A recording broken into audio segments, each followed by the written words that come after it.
My hamstring said, "Ta-ta-ta! We're gonna have to lose some weight." My man is moving at a different speed than anybody else. He look a little huff, so he's a guy. I don't know where he is on fantasy, but he's a guy that you want to look after. And they said he'll hit the boogers out of you. Cut to it, cut to it. Let's get down to it. Cut to it, cut to it, cut to it. Let's get down to it. As we get closer to the start of the season, the Cut to It Agent 89 training camp tour continues on this episode. We'll dive into the resurgent Jacksonville Jags, who had the Kansas City Chiefs on the ropes in the AFC divisional game last year. They're led by Trevor Lawrence, who really blossomed last year in year 2. We'll discuss if he's broken into the tail end of that top 5 QB conversation. Should Travis Etienne be looking over his shoulder at the young rookie Tank Bigsby? And which of these pass catchers will become Lawrence's go-to target this season? And much, much more. But first, 89, let's dive into the atmosphere of that training camp, that brand new Jags practice facility. I got an opportunity to see a football team meet Doug Peterson again in person. Great coach. What you see is what you get. He coaches in a way that's just ridiculous. The players that he has Brinson Buckner, D-line coach. He gets in the interior. He gets in those guys' chops. Shout out to Brinson. Jeep Chris he has on there on his staff. He's been like an assistant who he's a know-all of everyone. He just sees things differently. Jeep was with me in Carolina. I love Jeep. He's been everywhere, hasn't he? Yeah, man. But he's never been like he's been a positional coach, but he's never been a positional coach in regards of the players he has are like making multiple Pro Bowls. Jeep is one of those guys. He's on the staff, and your staff instantly becomes better because Jeep just has the ability to socialize and talk and gain information and get information and look at offenses and defenses in a way that's just unique. He's like a football. He's one of those football minds that has been around the game for 40 plus years, but no one knows it but the football players. Mike McCoy is a quarterback's coach who was my receivers coach who played at the University of Utah. Man, it's so good. The wide receivers, I can't remember the coaching staff because I don't have all my notes. But the wide receivers coach for the Jags, he's new. He was with Buffalo last year. So he's a very hands-on wide receivers coach. He's always having them do drills and certain type of drills about getting open, and footwork, and man, it's the detailedness of it. Looking at the coaching staff with the Jaguars, sometimes I get the homer part, and it's funny is the Carolina Panthers for a long time. The organization when I was gone would really not see me as a homer in the media world. And it's funny as the cut to it, folks, some of the people that listen, they see me as a homer for the Carolina Panthers, but they don't see me as that. So it gets real interesting. But man, Dan Campbell, Frank Wright, Nick Sirianni, obviously Doug Peterson, Kyle Shanahan, Mike McDaniels, O'Connell. A lot of these guys have a lot of former players on the coaching staff. And let me tell you, it does wonders. Because that's how those teams turn things around. Is that just relatability, knowing what players need more? Some of it is I can't say, my tongue won't let me say it, so I'm not even. You had a long night. You didn't get a lot of sleep. Relatability. Yeah. Yeah, we got some of those coaches. it's beyond that. It's just the way they see ball, Sure. the way they're able to see a ball player. And the short term, long term vision of certain players on the roster, that they don't hang around and wait till a guy becomes a lemon. It goes, they know really quickly, and that's why they move on from teams. And also, I believe that's why they trade for certain players so much. It's like, hey, we know how much we know what this player has in his past, and we'll take him knowing we'll get a little bit close to what we can get from the history, because the young player we acquired or we have currently, we're not really sure we'll get enough out of him in the future. Yeah. That's how older players look at it. That's how former players look at it. That's why sometimes teams get rid of these players so quickly, or they're like, well, what happened? Sometimes, man, it just has to do with they need production today and tomorrow, and somewhere along the way they feel like it's going to fall short at some point. So let's go ahead and move on before we find ourselves kind of like with AP, right? AP was on all these teams for a little bit because you can see it. AP was losing the AP that we knew. Yeah. So that's what I was impressed with Jacksonville, is why I think this team is going to be excellent.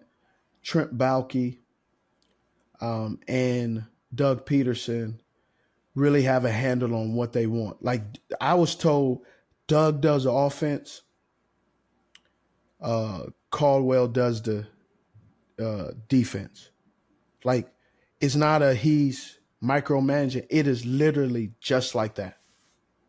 Yeah, I mean, everything I remember hearing about Dougie P when he was in Philly, it just, some of it as a fan, it's like, well, that seems so obvious. Like you're just saying, like, he lets the defensive guy handle the defense. Obviously, Doug, brilliant offensively. Why isn't that kind of the standard? Is it ego? Is that all it is? Just ego? I don't know what it is because I'm not in that position. Sure. However, I do know that there are former players who have told me, man, when you're a former player, you threaten the system as a former player with some of these coaches. Not all coaches are like this, but some coaches have become coaches because they got into coaching, they earned their stripes. Mm-hmm. But just because you earned your stripes and had to do it, you coached in high school and then you coached in college and then you worked your way up. Not every single coach did that. So right. Why does every other coach, right? But it's also, there are some former players who are legitimately want to coach after playing because they realize they want to coach, right? And I don't think it's fair to make them like try to almost take them down the path to separate the weak, the strong from the weak in coaching, when I've met some weak coaches. No doubt. Right? No doubt. And I met some lazy coaches. I know there's some lazy coaches who just do the bare minimum. And then I know some coaches who they spend hours away from their family to have a good, great game plan. So, you can find lazy people in every profession. Of course. You've nepotism. There's a lot of coaches just happen to be born from a son of a coach. And they just get put into and some of them work. So like Shanahan. Shanahan's a great coach. Obviously, he's put in the hours. Others, not so much. So it's very case by case. Obviously, we start with the coach. I do feel like, and maybe I'm wrong with this franchise rests on the shoulders of Trevor Lawrence. That how is he looking in year 3? Or do you disagree with that statement entirely? I disagree with that statement entirely because Trevor Lawrence is one of many pieces. Now, yes, he's the focal point. But as we dig deep, everybody has to be working together. Look at the Jags, how they ended the season, going to the playoffs, like you said, on the brink of pushing the Kansas City Chiefs in the playoffs to where the Kansas City Chiefs won by 7, won by a touchdown. But that doesn't really shock me that the Kansas City Chiefs won by 7 is because weren't we expecting the Kansas City Chiefs to win? Definitely. Weren't we expecting that the Jacksonville Jaguars would be an opponent after getting there? They weren't going to go down without a fight after coming back down 27-0. Right. Now, Trevor Lawrence has played well, and I believe he will play even better this year, but they had to get a hold of the defense. So Trevor Lawrence could throw for 9 million yards, but if the defense can't stop anybody, passing ranked 28th, third down ranked 29th, and that's at the back end and the secondary, then you're not going to do anything. Now, what's unique and interesting is being there, talking to people, watching them. 13 draft picks this year. 7 out of the draft picks are defense. 6 are offense. They know solidifying and strengthening some of their weakest areas, which is the back half, the secondary, will really help their chances because they do offensively. They have that Miami Dolphins vibe where they're locked and loaded with guys at every position that can play, led by Calvin Ridley. Last time Calvin Ridley played, I believe, 2021, 2020, whatever, he had 137 targets, 90 receptions. Out of those 137 targets, 1374. But the interesting thing, right, for fantasy, because I'm still learning this fantasy thing, man, his deep and middle short routes, 36, so deep, 20 plus yards, 36 targets, 16 catches, intermediate 58, 39 catches, and short 41 and 33 catches. Now, why would a guy with that much speed have more targets, short and intermediate? Well, because Calvin Ridley has that ability to put so much pressure on the defense. He sat out, and I'm not going to get into why he sat out. He's talked about it, but I can tell you this. Watching him in practice, my man is moving at a different speed than anybody else. That one video went viral of Zay Jones running a route, and by the time he's finished his route, Ridley's right behind him. Like they were waiting on him, doctored, waiting on him. Footage. Yeah. And what's interesting is I love to cut to it. I love to cut to it, family. To subscribers, hit that subscribe button, please. But we had some people, in the comments and the mentions, man. Steve, I can, I'm using this is I'm gonna start using this is my whiny voice, right? All right, Steve, give me some analyzing that's I can't get in high school. Well, first of all, idiot, this isn't high school. He was like, oh, there's no big difference between Zay Jones, 4.45, and Calvin Ridley, 4.42. There's no big difference. I mean, I don't see a huge difference. Well, let me tell you what the difference is. Calvin Ridley was the 26th overall pick from the Atlanta Falcons. Zay Jones was the 37th pick from the Atlanta Falcons. So that's roughly 11 picks difference. You know what that 11 pick difference is? A couple of $1 million perks. That's the difference. It's not JetBlue and private plane. That's the difference. Now, what is going to be interesting with the Jaguars is they have Christian Kirk. He's going to open up things intermediately. The intermediate route game for Christian Kirk. Hey, Steve, but Calvin Ridley had 58 targets the last time he played. One, his quarterback was Matt Ryan. And two, they didn't have a great offense. And that was when Julio Jones was going back and forth. And so you had Julio deep threat, you had Calvin deep threat, and then you had Matt Ryan. And so they were trying to figure out the old head, having to pass the torch to the new head, but still not there because Julio was still Julio. I believe that Calvin Ridley, where's he at on Underdog Fantasy? He's wide receiver 16. He better move up. I'm going to tell you right now, 16 is not the number. Sucker, if you wait till 16, you will be like me waiting for that flight at 2 a.m. It is not happening, bro. I'm telling you right now, the way Trevor Lawrence is looking, the way the Jacksonville Jaguars offense is looking, don't wait till 16. So he won't be. You view him having a top 10 season on the horizon. Yes. When we talked about wide receivers, I said, hey, he's a guy. And then I saw him, and you see he's yoked. He spent this time in his offseason focusing on his mental. You got to remember when he was in Atlanta, it was a robbery in his house and his pregnant girl was there. That was very scary for him. He had a lot of things going on that he was a young man trying to wrestle and figure out. Bro, he is taking his time to refocus, get his mental right, but also work. He never checked out of football. My man checked in.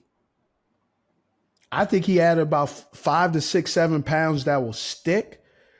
And he almost, I wouldn't say almost looks like it, but he has that transformation a little bit like Mac Hollins is that everybody's talking about, how Mac Hollins look, he look a little huff.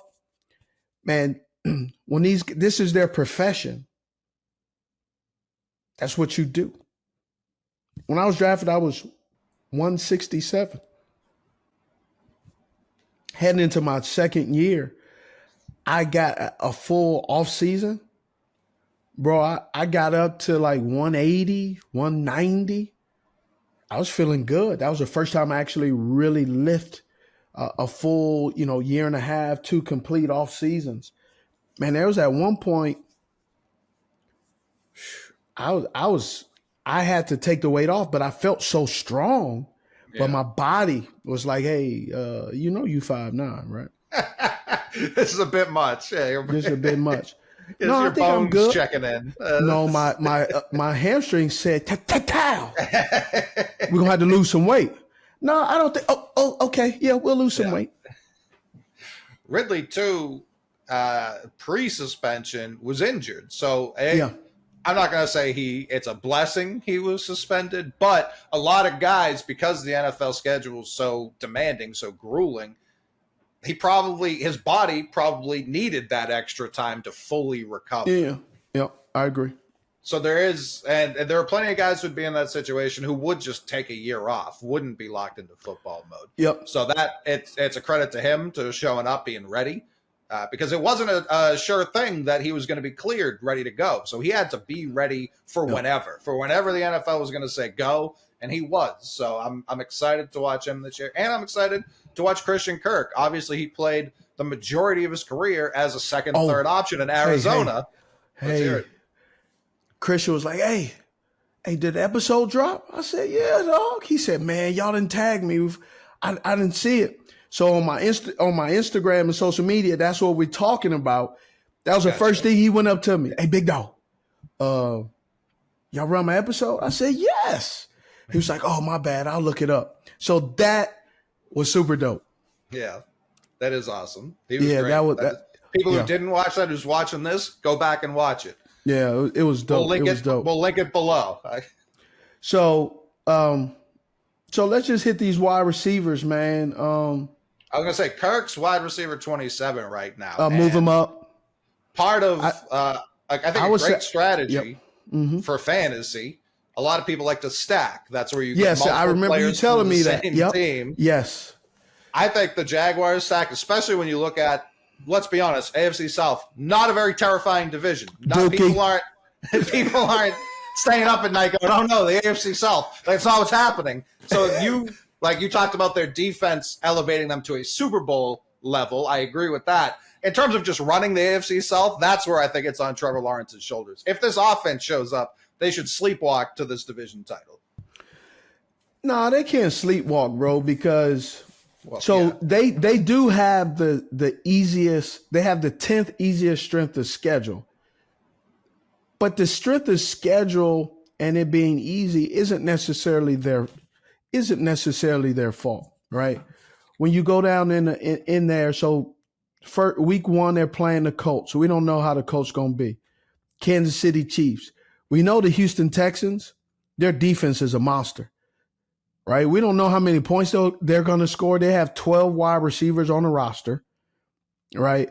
Led by Rashad Woods. When you have Robert Woods, when you have 12 wide receivers on a roster and they're all young and they all do different things, wide receiver by committee is that's not a badge of honor that you get from the Boy Scouts, bro. That's code for we're not sure. And then they round out the first quarter because the season usually is into 4 quarters, and because there's longer games, we have to combine them more. But they play the Atlanta Falcons, and then in October they end with the Buffalo Bills, right? So I got a question mark on the Houston Texans. I don't know how many points they're going to score, but they're going to hit you in the mouth on defense. That defense got better. Right? They brought in D'Amico. So yes, and I'm hearing CJ Stroud's out there throwing dimes. He's looking smooth, right? And then they have the Colts again. By then, I would expect Anthony Richardson in October 15th. Anthony Richardson should be playing because Gardner Minshew is Minshew magic. Blah blah blah. He showed when he was with the Philadelphia Eagles, he does not have the ability to be a starting quarterback that you want all year long. Maybe he'll shock us and improve. But I'm not gonna wager a plane ticket on him. I'm not going to say, hey, this is what I think. I think at the end of the day, the Colts have built this offense around Anthony Richardson. And then the New Orleans Saints, we're not sure how they're going to play. We also know rounding up October before the bye week, Pittsburgh Steelers with J.J. Watt on the field, they're always a problem. T.J. Watt has that effect that I've never seen. It's crazy. In the last couple of years, I've never seen a defensive lineman impact an offense and literally carry a defense the way he does. They're totally different team when he's on the field. Goodness gracious. We talked about it last season. It is jarring how different that team is because they have players. They've got players all over the field on both sides of the ball. Yes. For whatever reason, he unlocks everything to a different level. Yes. It's bananas. Right? And then so after the bye week, they got a tough schedule, man, against the 49ers. Right? Will Levis be playing and starting by November 19th? Just like Carolina, I would expect CJ Stroud to be more comfortable. Mm-hmm. You would know what type of offense this would be. Also, Houston Texans, I don't know where he is, but Tank Dell is balling, uncoverable, just makes plays after plays. So he's a guy, I don't know where he is on fantasy, but he's a guy that you want to look after and look that he will impact this game. They're already making a splash in practice. That's what I'm hearing. And then right after that, you play the Cincinnati Bengals, the Cleveland Browns. You play the damn near the whole NFL, the AFC North. Oh, yeah. 3 days, 3 weeks in a row. You got the Cincinnati Bengals, tough. You got the Cleveland Browns. Jim Schwartz is a defensive coordinator. Jim Schwartz's defense are always together. They always come to play. He may not be a stellar head coach, but he's like Spags too. He's like Steve Spagnuolo. They just are great at being coordinators. They know what to do. They have a game plan. They utilize who they have, and they make the best out of those. They get the best out of those players every single time, man. And then you have the Baltimore Ravens. And then you ended up with the Tampa Bay Buccaneers, the Carolina Panthers, and the Tennessee Titans. And I have in the first half between week 8 week 1 through 8, I got easy. So the Colts, both of those games, and then and another team.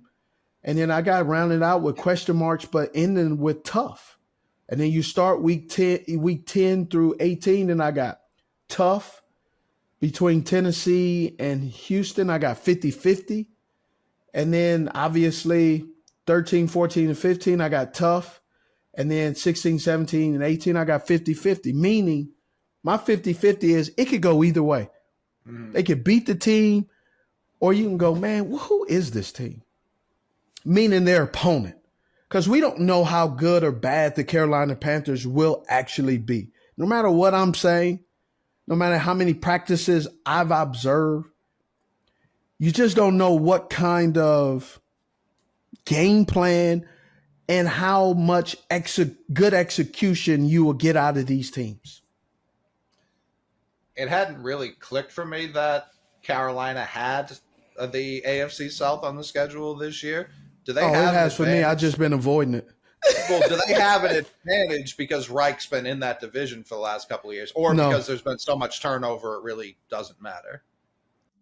He doesn't have an advantage because the players are different, and he has different players, right? He also has a different defensive coordinator and offensive coordinator. And so there's a learning curve for everybody. The coordinator has to figure out the players.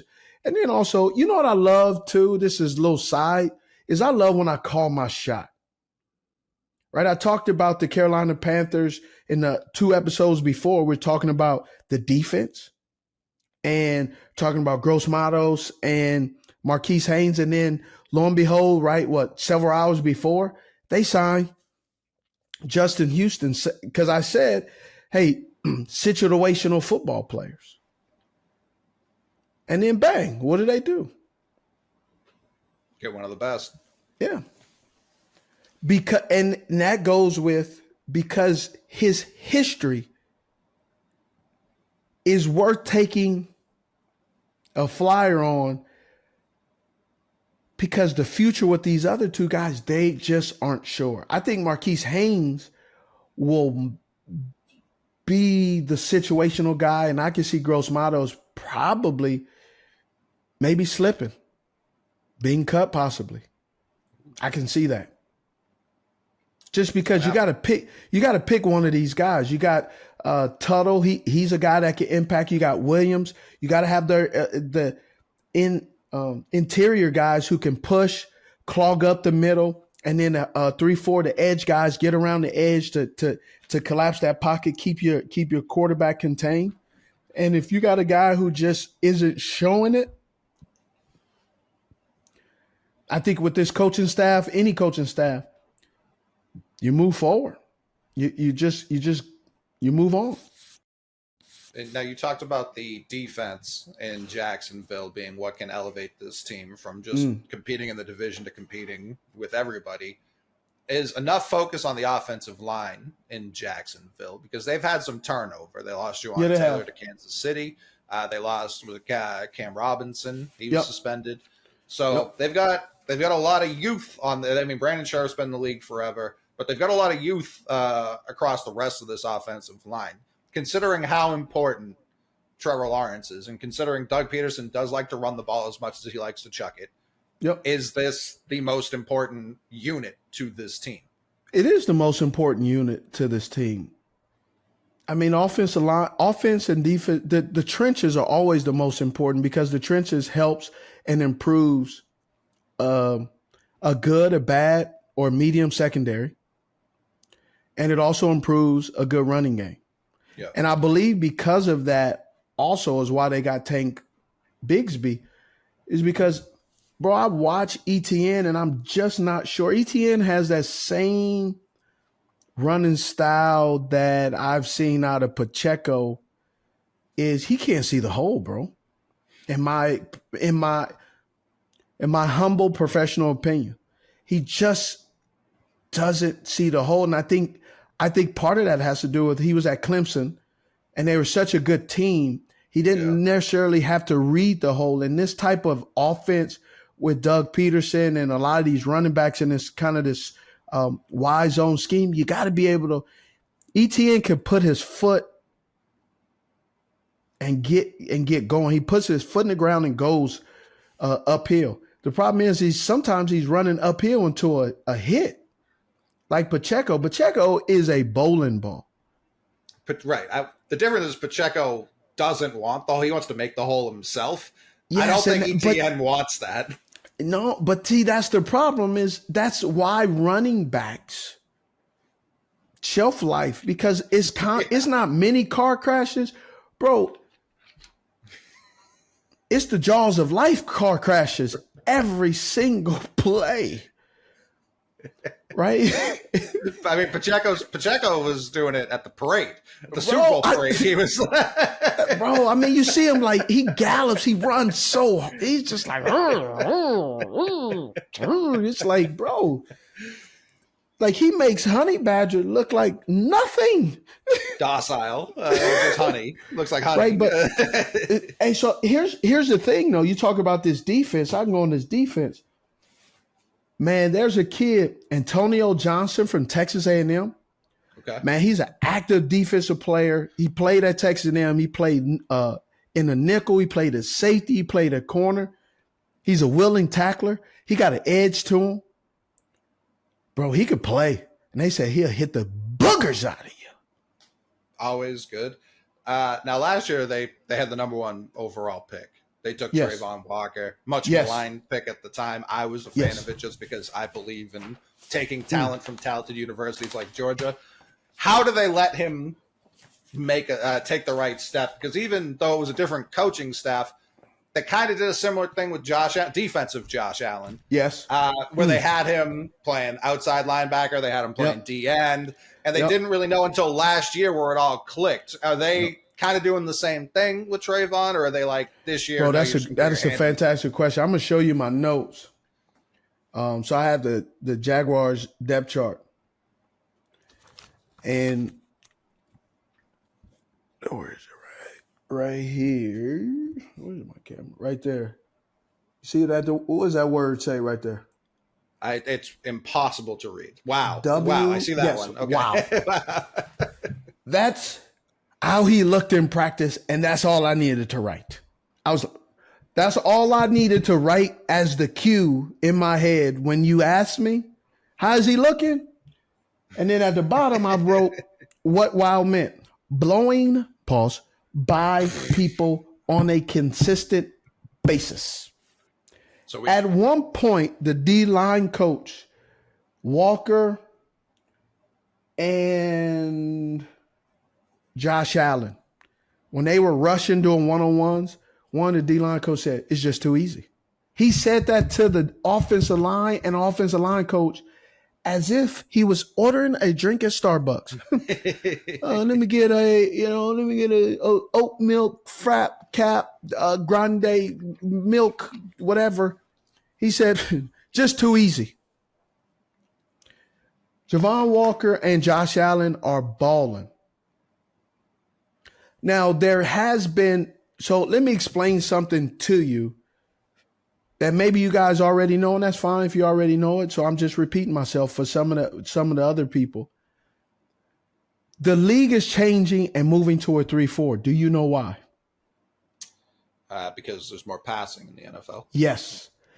And the 3-4 is more effective, and you have to have different types of people, more of hybrid guys. You need to have guys who have the length to hold out and keep the integrity keep the edge in the run game, but you also have to have the bend and the quickness to be able to get after the quarterback.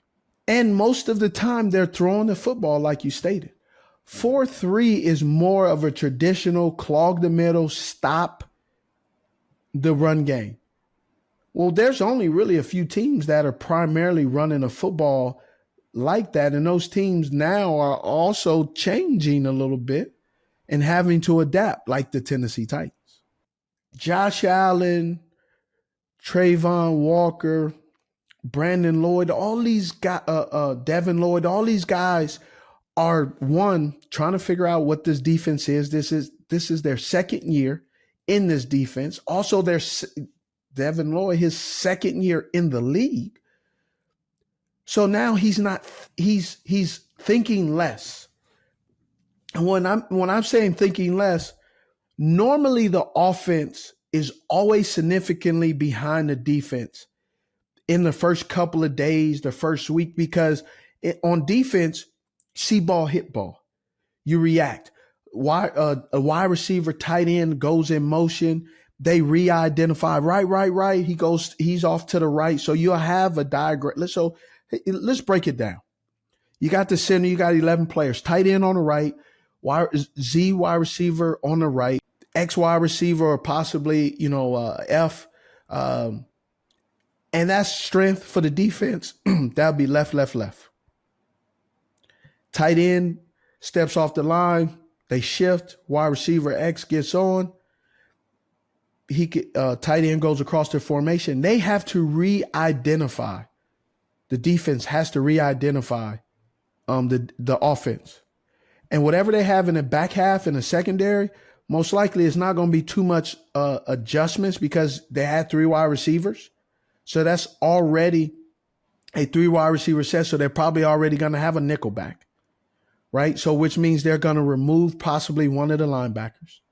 So they just re-ID to the responsibility that they already have because now that guy, the tight end, goes to the left. So now he's just changing. You're just changing the responsibility. So you may have a shift where safety and free safety, strong safety and free safety alternate, and that's it. And now you go. Now here's the complication. Now the offense, now the Mike linebacker with that adjustment has to be changed and shift. So now you have to re-identify, which means all 5 of those people that are blocking or 6, they now have a new responsibility based on what's going on. They might have been the strength was to the right sliding. Now it has to be to the left. But now when they're shifting, now they have to shift now. So that also means that the responsibility of someone, most likely the Z and the running back that's in the backfield, their responsibility now changes if it's a run play. Now, the quarterback also, his responsibility of his adjustments and his progression may change based on that play, or he may have to change the play completely now from a pass to a run because there's a 2-play option, sometimes 3-play option. And yet the defense, all they're doing is trying to not jump off sides because they're pinning their ears back ready to go. That's why a lot of times you see a lot of picks. You see a lot of the offense looks down. They have 2 and 3 days in a row because new install, new adjustments, trying to throw the defense off. But the defense isn't thrown off in the first week because they're still in base formation and really alternating when you make them offense alternate. Other than that, they're still rushing, they're still pressing, and they're still coming. Yeah, they've got the same job regardless. They got the same job. See ball, hit ball. From just conceptually a defensive question, you said they're switching but most teams have switched from 4-3 to 3-4. Why are those the only 2 options? Why not like a 4-1? Sometimes you can run that. I know Carolina had ran that Matt Rule's first couple of years earlier on, but when you look at that, because teams can also with the RPO game can make the linebackers come in, suck up into attack mode, which allows that RPO game, and then a quarterback throws it over the top, which is in the RPO offenses are still considered a run play. Sure. And so you can alter that where you take away the penetrating guys, but you also put a mismatch on the guy. So a mismatch on the guy. So we combining this conversation, a mismatch on the guy would be why, bro, they don't even allow, listen to this, they don't even allow Evan Ingram to run routes on the defense in Jacksonville. He just runs it on secondary guys because he is a mismatch nightmare for the defense. And so Evan Ingram is at 8, is that tight end 8? Tight end 8. That's great. I like that move because Strange from Penn State, who's a excellent blocking tight end, because he blocks so well, he's going to earn the opportunity to catch passes.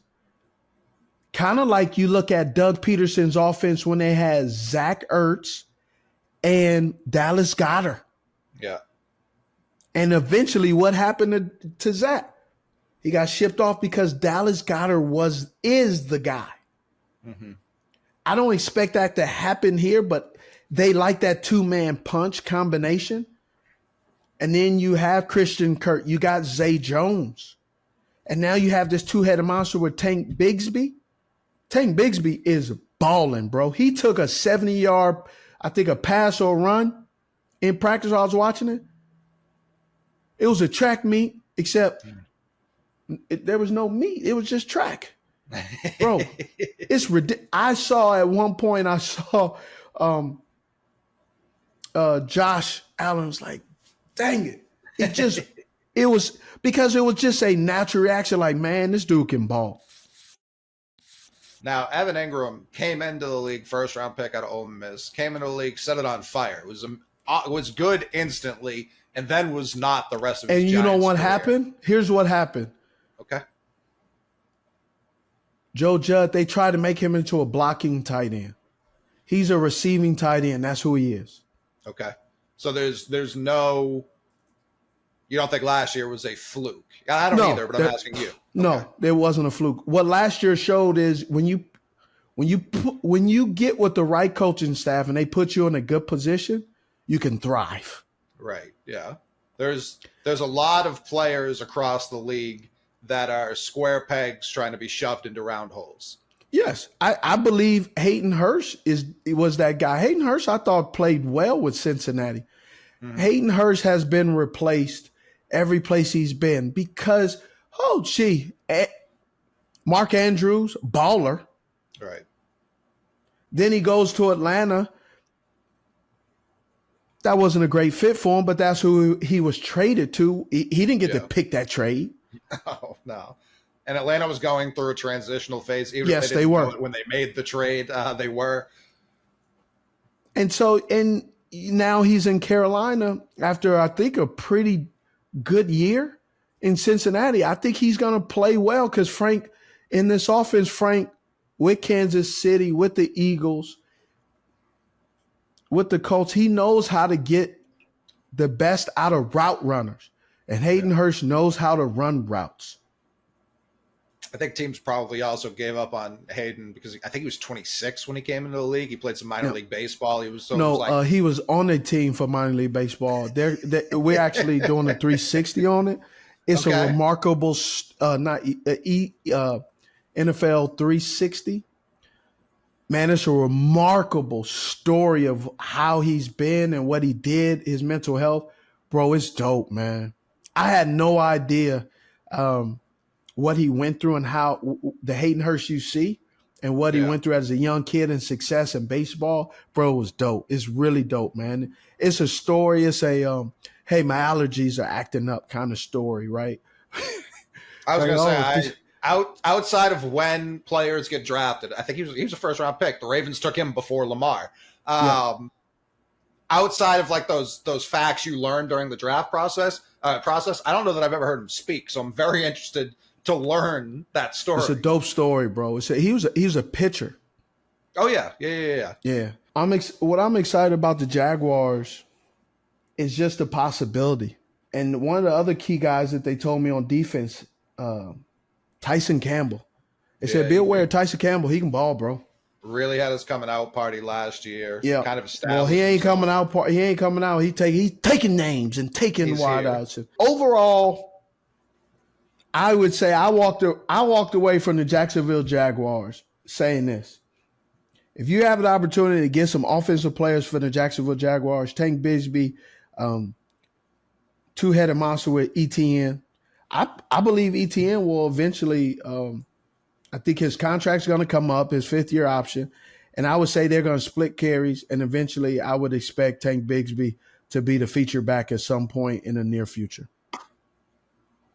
And I feel like they're going to be using, as most teams do, multiple running backs. And if Tank I just don't. Man, ETN's been hurt, and I just don't see him hitting. I walked up and I was watching it. There's a hole to the right. He went to the left. Like, I was like, that boy still can't read a hole. I've got one question that's not on here, and we can end on this. Go ahead. No, go ahead. MVPs don't always, it's not like a 3-season buildup. It usually comes a year before you're expecting it. Would it be crazy if by year end we're talking about Trevor Lawrence as the MVP of the NFL? Yes, I think we would. It would be crazy? Be crazy, yes. Okay. Because in this voting with the media, longevity is always looked upon. When we go down a list of players, right? I'm gonna go down this list right now, just in my mind, right? And I'm gonna talk out loud as I do it. Trevor Lawrence can throw for a lot of passes. That would mean Patrick Mahomes will not. Well, Trevor, hold on, just let me. Trevor Lawrence can throw for 300 or 400, 3,400 or 4,500 yards. Does that mean happy Cincinnati Joe Burrow will not? He's banged up already. He's still going to throw that football no matter what. I understand. If say Joe Burrow is injured for a long period of time and not there, so that means that Trevor Lawrence will replace on this list of players who automatically jump in the category of Josh Allen, Deshaun Watson. Oh, I'll tell you who they're not giving it to. No. I understand, but I'm just talking about the list of. I'm talking about the list of people, right? You go that I'm just going over the list of guys, bro. New York Jets. You think that they're gonna allow Aaron Rodgers, if he's up there dropping dimes like he is, to just go on about his business? Like, that's just not going to happen. There's too many quarterbacks in the AFC ahead of Trevor Lawrence that have done what Trevor Lawrence may be on the precipice of doing, that have not won because they lost to the old head who is doing what they did, who's doing it now in his late 40s. So you got Tom Brady, you got Josh Allen. We were even talking about Russell Wilson at one point, the way Russ was cooking. There's too many guys who have a longer history or consistency, even with Joe Burrow. Joe Burrow and Josh Allen are not significantly older than Trey Lance. But they haven't even gotten their shot at the bite of the apple in doing it. I would say that they're going to people will throw Justin Herbert in that category before Trevor Lawrence. Doing this podcast really has helped me with this information because it has allowed me, as I'm sitting in the hotels and when I'm sitting in the airports, it allows me to mind dump and get prepared and ready. So when I come on a podcast, I'm excited because I have my notes of things that I saw, the little small intricate things that really help me get ready for the season. But when the season goes, an opportunity to say, hey, I saw this guy, right? Like Sky Moore, I'm excited to see what Sky Moore has done. They've taken him off the responsibility of punt return. We watched him last year. And, man, he has hunkered down. He is getting a playbook and learning it and not thinking but reacting. Man, it's huge. That's huge for young players. And it's just fun, man, to be on these couple of days, this 2 weeks of grinding it out. But so much information prepare for the season that I get excited for, that I know sitting in an air-conditioned studio in the summer is not going to benefit me, so I can understand and know what type of player and the why and the how. It's been pretty cool. Yeah, and 22,000 miles, I don't care if you're sitting on a flight, that's taxing on the body. Like it is not easy. It's not, and you're hot, like you said, Jacksonville does not sound fun, standing out in that heat all day. Bro, any of that. I was in the same clothes for several hours, bro. I got my laundry bag. I was like, oh, gosh. Oof. Jacksonville, Pittsburgh, too. Very quiet rivalry. They've had some weird big games for two teams that shouldn't have had weird big games. And I feel like Jacksonville typically comes out on top, which is also peculiar. So I wouldn't tell anyone where you just came from. That J word is sensitive in Steel City. But I'm excited to hear about Shiesty Pickens. I'm excited to hear about Deontay but year two of that duo. I think they can come together really well. Year two of Pickens, all of that. So the new rebuilt offensive line. So I'm excited. We'll get some rest. You've been traveling a little too much. Catch some Z's if you can. And I'm excited to hear about Pittsburgh Steelers training camp stop on the Agent 89 Cut to It training camp tour. I'm Steve Smith Sr. This is Cut to It. Cut to it. Cut to it. Let's get down to it. Cut to it. Cut to it. Cut to it. Let's get down to it.